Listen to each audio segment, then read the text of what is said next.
मैं अगर मैं अपनी बात करूं तो मैं अपने जिस्म का एक कतरा बहाने को तैयार हूं, लेकिन हुजूर पाक की शान में गुस्ताखी बर्दाश्त नहीं कर सकती। ऐसे लोगों की सही जगह सलाखें हैं और इसीलिए हम लोगों ने शाहीन बाग पुलिस स्टेशन में नुपुर शर्मा के खिलाफ कंप्लेंट दर्ज कराई रंगों के नाम पर।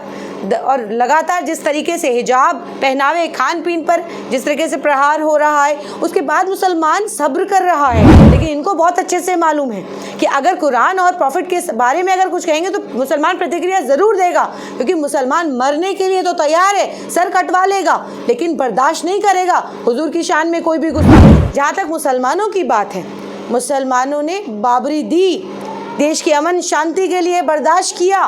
लेकिन मोदी जी का जिस तरीके से मोदी जी मौन है, तो साफ पता चल रहा है कि मौन समर्थन है, ताकि जो कोई और नरसिंहानंद के बाद जिस तरीके से दोबारा से ये मामला उठाए, बार बार ये मामला अगर उठेगा तो देखिए ये लोग सड़क पर आएंगे और माहौल ख़राब होगा।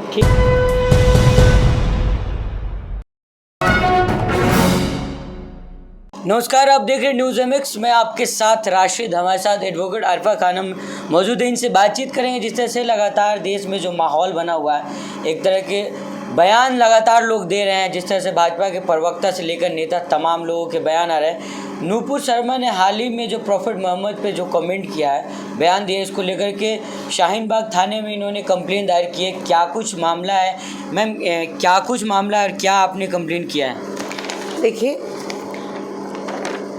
नुपुर शर्मा जो कि भारतीय जनता पार्टी की राष्ट्रीय प्रवक्ता हैं, कल उन्होंने टाइम्स नाउ टीवी डिबेट के दौरान प्रॉफिट मोहम्मद सल्लल्लाहु अलैहि वसल्लम की शान में गुस्ताखी की, गुस्ताखे रसूल हैं, और जिस तरीके की आपत्तिजनक टिप्पणी उन्होंने की है वो किसी भी मुसलमान के लिए बेबर्दाश्त है। कोई भी मुसलमान जुल्म तो सह सकता है, लेकिन रसूल की शान में गुस्ताखी नहीं बर्दाश्त कर सकता। मैं अगर मैं अपनी बात करूं तो मैं अपने जिस्म का एक कतरा बहाने को तैयार हूं, लेकिन हुजूर पाक की शान में गुस्ताखी बर्दाश्त नहीं कर सकती। और जिस तरीके से ये छुटभैया नेता लगातार लाइमलाइट बटोरने के लिए विवादित बयान देते हैं, विवादित टिप्पणी करते हैं, तो ये सिर्फ छुटभैया नेता हैं जो ख़ास तौर पर अपनी राजनीतिक रोटियां सेकने के लिए इस तरीके के बयान देते हैं। ऐसे लोगों की सही जगह सलाखें हैं और इसीलिए हम लोगों ने शाहीन बाग पुलिस स्टेशन में नुपुर शर्मा के खिलाफ कंप्लेंट दर्ज कराई है। पुलिस ने आश्वासन दिया कि जल्द से जल्द एफआईआर होगी। उम्मीद कर रहे हैं कि जल्द से जल्द एफआईआर होनी चाहिए ऐसे लोगों के खिलाफ जो देश का सौहार्द बिगाड़ने की कोशिश कर रहे हैं, देश में अमन और शांति भंग करने की कोशिश कर रहे हैं। ऐसे लोगों के खिलाफ सख्त से सख्त कार्यवाही होनी चाहिए। मैं तमाम लोगों से, आपके चैनल के माध्यम से मैं तमाम लोगों से कहूँगी कि जिसने भी नुपुर शर्मा का वो वीडियो देखा है, जो जहाँ है वहाँ से इनके खिलाफ कंप्लेंट ज़रूर करें और कोशिश करें कि इनके खिलाफ एफआईआर हो, क्योंकि ये लोग देश में नफ़रत परोस रहे हैं, नफ़रत परोस कर अपनी राजनीतिक रोटियां सेक रहे हैं। ऐसे लोगों के खिलाफ कंप्लेंट एफआईआर ज़रूरी है, शब्दों से सिर्फ काम नहीं चलेगा। मैम, लेकिन जिस तरह से लगातार देखा गया है कि आप भी महिला हैं, लगातार मुस्लिम महिलाओं को लेकर भी टिप्पणियां की जाती है। सीतापुर के संत ने जिस तरह का बयान दिया, यति नरसिंहानंद का बयान आया, अब नुपुर शर्मा महिला हैं और इस तरह के जो बयान दे रही हैं, किस तरह देख रही हैं? देखिए, वो एक महिला है और महिला की गरिमा को शायद वो नहीं समझती हैं। और जहाँ तक आपने वो मुनि की बात की, उन्होंने भी महिलाओं के बारे में अभद्र भाषा का प्रयोग किया, लेकिन कानूनी शिकंजा कसा तो माफ़ी मांगने लगे। नहीं, उसके बाद वो कह रहे हैं कि अपने बयान पे अडिग हूँ, हिंदू धर्म के लिए हम उस बयान पे कायम हैं अभी भी। किस धर्म के लिए? उन्होंने तो ये कहा था, उन्होंने कहा था कि मुस्लिम महिलाओं के लिए जिस तरीके से अभद्र भाषा का प्रयोग किया था, तो माफ़ी सोशल मीडिया पे उन्होंने माफ़ी मांगी है। जब उन पर एफआईआर, तमाम एफआईआर हुई हैं, तो वो माफ़ी मांगते नजर आए हैं। ये लोग, आज नुपुर शर्मा भी वो भी उसी राह पर हैं कि आज जब उन पर लगातार कंप्लेन हो रही है और लगातार कानूनी शिकंजा कसा जा रहा है, तो वो कहती नजर आ रही है कि ये वीडियो तो डॉक्ट्राइन वीडियो है, ये तो एडिट किया हुआ, तो मरोड़ के दिखाया गया है। तो ये लोग मुसलमानों को ये लगातार ये तोलने की कोशिश कर रहे हैं कि इतना जुल्म करने के बाद लगातार मस्जिदों पर प्रहार, धर्म जाति के नाम पर बांटने की कोशिश की जा रही है, रंगों के नाम पर। और लगातार जिस तरीके से हिजाब पहनावे खान पीन पर जिस तरीके से प्रहार हो रहा है, उसके बाद मुसलमान सब्र कर रहा है, कोई प्रतिक्रिया नहीं आ रही है। लेकिन इनको बहुत अच्छे से मालूम है कि अगर कुरान और प्रॉफिट के बारे में अगर कुछ कहेंगे तो मुसलमान प्रतिक्रिया ज़रूर देगा, क्योंकि मुसलमान मरने के लिए तो तैयार है, सर कटवा लेगा, लेकिन बर्दाश्त नहीं करेगा हुजूर की शान में कोई भी गुस्ताखी। तो ये बहुत अच्छे से जानते हैं, इसलिए इस तरीके के हथकंडे अपनाते हैं अपनी राजनीतिक रोटियां सेकने के लिए। अच्छा मैम, जिस तरह से लगातार देश में जो माहौल बना हुआ है, लगातार कहा जा रहा है कि हर जगह खुदाई कर दिया जाए। कुतुब मीनार अब आगरा तक पहुंच गए, लोग कह रहे हैं वहाँ पे विष्णु स्तंभ है कुतुब मीनार के नीचे, जामा मस्जिद के नीचे विष्णु मंदिर है। तो किस तरह से देख रहे हैं, कहाँ जा रहा है देश? देखिए अगर बात देश की है तो देखिए हम लोगों को समझना ज़रूरी है कि ये देश किसी एक का नहीं है, ये देश सभी का है और हम सभी की जिम्मेदारी है कि इस देश में जो अमन चैन भाईचारा है इसको बनाए रखें। और देखिए जहाँ तक बात है कि खुदाई की, तो मैं कहती हूँ कि खोद डालिए ना, पूरा हिंदुस्तान खोद डालिए, और सिर्फ हिंदुस्तान ही मत खोदिए, हमारा डीएनए भी चेक कीजिए कि कौन, पता चलेगा कौन माफ़ीनामे की औलादे हैं और कौन देशभक्त है, तो पता चल जाएगा। तो डीएनए कराने की भी ज़रूरत है हमारा सभी का, कि पता चले कि किसके खून में क्या है। क्योंकि खुदाई आप एक इंच कर डालिए, लेकिन सिर्फ खुदाई करने से अगर उसके नीचे से विकास निकल रहा है, रोटियां मुझे अगर मिल रही है, रोज़गार मिल रहा है, महिला सुरक्षा हो रही है, तो आप खोद डालिए हिंदुस्तान।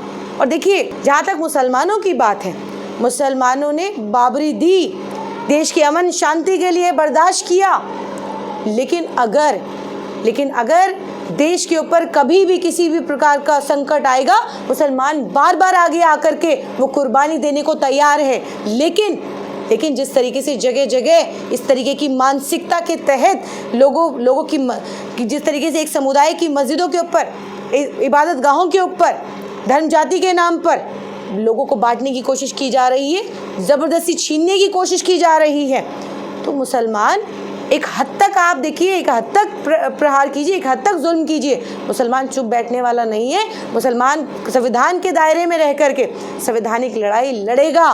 क्योंकि देखिए जब जुल्म बेहद बेइंतहा बढ़ जाता है तो फिर बोलना ज़रूरी हो जाता है। आज मोदी जी चुप हैं, आज देश के अंदर देश का सौहार्द माहौल बिगड़ रहा है, लेकिन मोदी जी का जिस तरीके से मोदी जी मौन है, तो साफ पता चल रहा है कि मौन समर्थन है। अच्छा मैम, जिस तरह से लगातार देश में जब अजान का मामला चला, उसके बाद बुलडोजर में आपकी भी काफ़ी तस्वीरें वायरल हुई, आप आगे आकर डट के लड़ी। लेकिन जिस तरह से मैम काशी, अब बोले मथुरा की बारी, लोग कह रहे हैं कि आ गई है, किस तरह से सब? देखिए जब अयोध्या हुआ तो अयोध्या के बाद इन्होंने साफ तौर से कहा था, और देखिए मानसिकता हम लोगों ने तो देखिए देश के अमन भाईचारे के लिए हमने ये जो फैसला आया था वो हमने कबूल किया था कि सिर्फ देश का वो माहौल जो है, वो मुसलमान नहीं चाहता कि वो देश का माहौल बिगड़े। हमेशा कभी भी संकट आया, मुसलमान आगे आकर के खड़ा हुआ है। तो जब बाबरी हुआ तो बाबरी के बाद इनकी मानसिकता ये थी कि बाबर की अयोध्या तो झांकी है, काशी मथुरा बाकी है। तो इससे ही मानसिकता का पता चल रहा था कि ये किस मानसिकता के तहत देश को बांटने की कोशिश कर रहे हैं। और अब जब काशी के अंदर लगातार एक फव्वारे को आपको शिवलिंग नज़र आता है, तो आपको तो कोई भी चीज़ कुछ भी नज़र आएगी।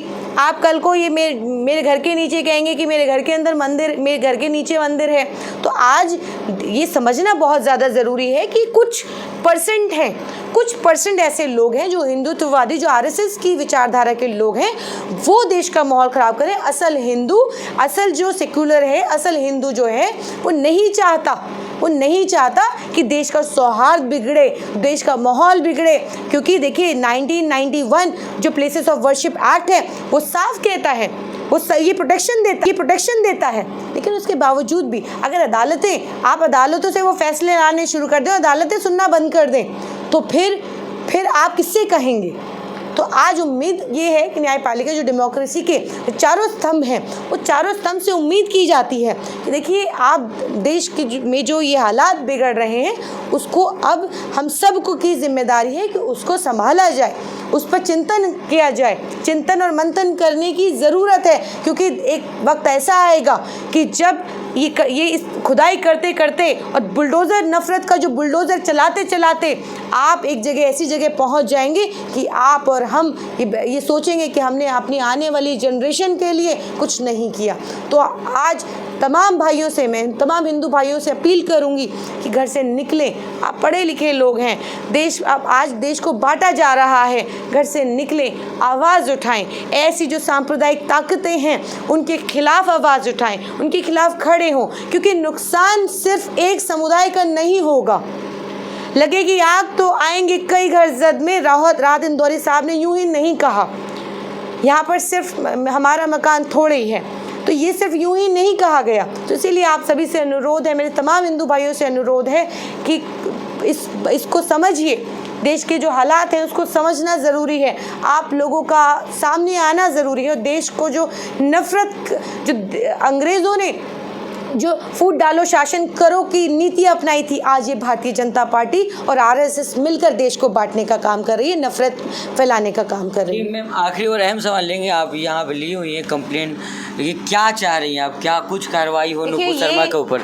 देखिए, ये हम लोगों ने शाहीन बाग पुलिस स्टेशन के अंदर जो कंप्लेन दी थी उसमें हम लोग ये चाहते हैं कि नुपुर शर्मा के खिलाफ कार्यवाही हो, एफआईआर की जाए, कार्यवाही होनी चाहिए, ताकि लोगों में ये मैसेज जाए किसी भी धर्म, हमारा हिंदुस्तान में किसी भी धर्म को भला बुरा कहने का या किसी भी धर्म गुरुओं को भला बुरा कहने की इजाज़त हमारा ना देश देता है ना हमारा कानून देता है। तो इस बात को समझना ज़रूरी है कि जो ऐसे लोग सिर्फ और सिर्फ राजनीतिक रोटियां सेकने के लिए ऐसे विवादित बयान देते हैं, तो ऐसे लोगों को और ऐसे चैनलों को बाइकआउट करना चाहिए और ऐसे लोगों के खिलाफ सख्त से सख्त कार्रवाई होनी ज़रूरी है, ताकि जो कोई और नरसिंहानंद के बाद जिस तरीके से दोबारा से ये मामला उठाए, बार बार ये मामला अगर उठेगा तो देखिए ये लोग सड़क पर आएंगे और माहौल ख़राब होगा। ठीक है मैम, मैं जाते जाते एक सवाल लेंगे। आप महिला हैं, मुखर होकर आप भी बोलती हैं, लेकिन जिस तरह से नुपुर शर्मा कह रही हैं कि तमाम तरह के उनको धमकियां मिल रही है,